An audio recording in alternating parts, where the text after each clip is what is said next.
और राजस्थान के झुंझुनू के किठाना गांव लिए चलते हैं, वहां पर हमारे सहयोगी प्रशांत मौजूद हैं। प्रशांत, ओवर टू यू। जी कुंदन, मैं आपको बताना चाहूंगा, भारत के उपराष्ट्रपति बनने के बाद जगदीप धनखड़ पहली बार अपने पैतृक गांव किठाना पहुंचे। राजस्थान के झुंझुनू जिले में आप देख सकते हैं पीछे उनका स्वागत समारोह चल रहा है। जगदीप धनखड़ मंच पे भाषण देने के लिए आगे बढ़ रहे हैं। साथ में उनकी धर्मपत्नी मौजूद है, राजस्थान सरकार की मंत्री ममता भूपेश भी उनके स्वागत के लिए आई है। कई विधायक आए हैं, आप देख सकते हैं। मैं कैमरामैन से अनुरोध करूंगा पीछे जनता को दिखाए कि अपने लाडले का स्वागत करने के लिए किठाना में कितनी भारी भीड़ है। आप देख सकते हैं यहाँ भारी संख्या में लोग गांव वाले आए हैं, क्योंकि इसी गांव का लाडला है जगदीप धनखड़, जो आज भारत के महामहिम उपराष्ट्रपति बनने के बाद पहली बार अपने गाँव आए। आप देख सकते हैं राजस्थान की महिलाएं पारंपरिक वेशभूषाएं में आई हैं, छोटे छोटे बच्चों को लेकर यहाँ आई हुई हैं और इस धूप में अपने लाडले का स्वागत कर रही हैं। इंतजार कर रही थी सुबह से, जो गांव में आ गए थे।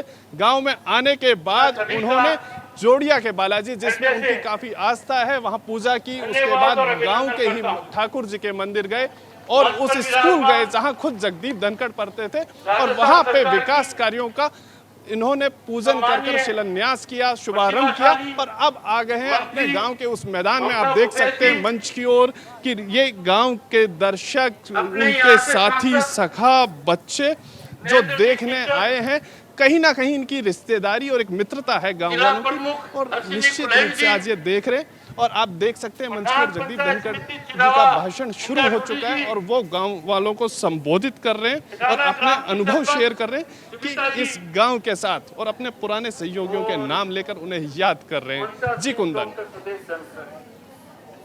ठीक है, जगदीप धनखड़ भी बोल रहे हैं। क्या आप प्रशांत हमें बताइए कितनी देर तक रहेंगे, कब तक किठाना में मौजूद रहेंगे उपराष्ट्रपति? जी कुंदन, देखिए उनका 2.5 घंटे यहाँ पे रुकने का कार्यक्रम है और इस दौरान उनके सभी कार्यक्रम अभी पूरे हो चुके हैं। ये आखिरी कार्यक्रम के रूप में वो सभा स्थल पे आए हैं, जहां वो गांव वालों को संबोधित कर रहे हैं। इसके बाद वो यहाँ से जाएंगे सालासर बालाजी, वहां दर्शन करेंगे, फिर खाटू श्याम जी जाने का उनका कार्यक्रम है, और शाम को वो जयपुर पहुंचेंगे, जहां अपने जयपुर निवास पर जाएंगे। राजभवन जाने का कार्यक्रम है और जयपुर बार काउंसिल की ओर से उनका स्वागत होगा, क्योंकि वो एक जाने माने वकील रहे और जयपुर बार काउंसिल से उनका लंबा जुड़ाव रहा है। और आज एक जगदीप धनखड़ जी के चेहरे पर भी देखा जा सकता है एक अलग ही मुस्कान है, एक वो मुस्कान जो एक गांव का लड़का अपने गांव में आकर देखता है कि वो गांव उमड़ा है उसके स्वागत के लिए, जहां वो बचपन में खेले, पढ़े, इन्हीं लोगों के साथ बढ़े, और आज उपराष्ट्रपति बनने के बाद पहली बार यहाँ है। तो निश्चित रूप से गांव में एक अलग ही माहौल दिख रहा है और वो अब गांव वालों को संबोधित कर रहे हैं और बता रहे हैं। मैं अरब से कहूंगा कि एक बार मंच की ओर दिखाएं। क्या आप जगदीप धनखड़ की आवाज सुना सकते हैं हमें? वो क्या कह रहे हैं, क्या आप सुना सकते हैं हमें? जी बिल्कुल। गांव में पढ़ाई की,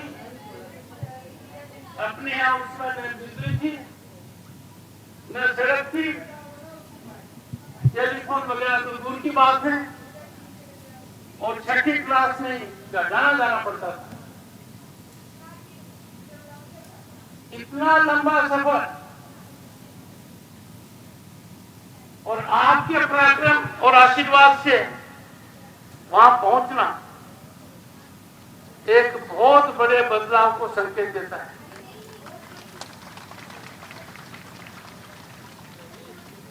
किसान परिवार, किसान पृष्ठभूमि से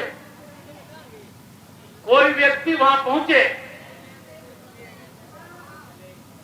मैं समझता हूं संविधान निर्माताओं की आत्मा को बहुत बड़ा सुख मिला होगा।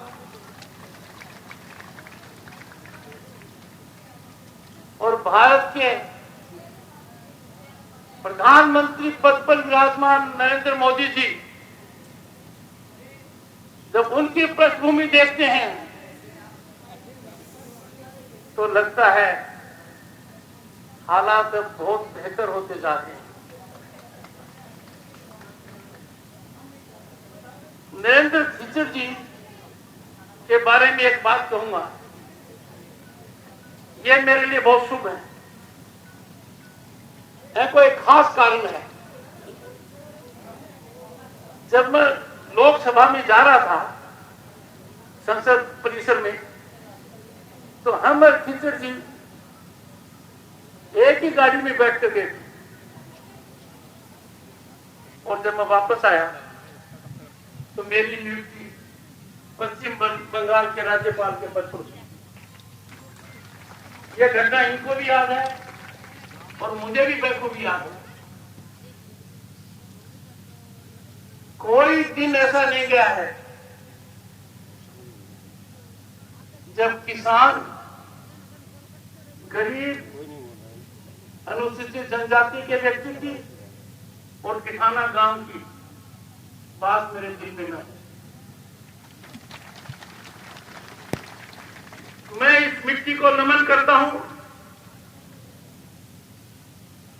मैं इसी मिट्टी का लाभ हूं। जो कुछ हुआ उसका एक ही कारण है, शिक्षा। सैनिक स्कूल में यदि अगर मुझे स्कॉलरशिप नहीं मिली होती, मैं सैनिक स्कूल नहीं जाता, तो हालात कुछ और। मैं सभी से आह्वान करूंगा, बुजुर्गों से ज्यादा करूंगा, सबसे ज्यादा ध्यान,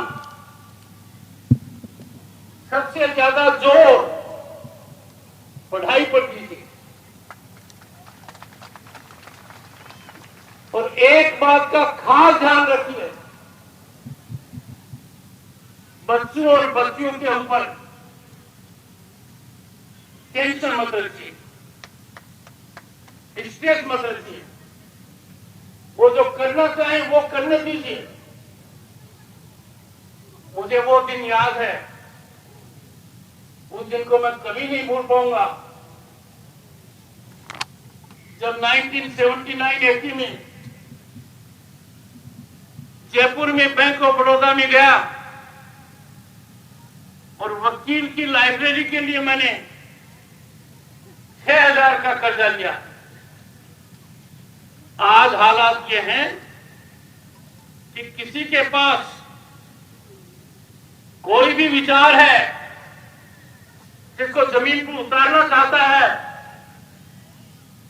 तो केंद्र सरकार की वो नीतियां हैं कि उसको 5 करोड़ भी आसानी से मिलेंगे और 25 करोड़ भी आसानी से मिलेंगे।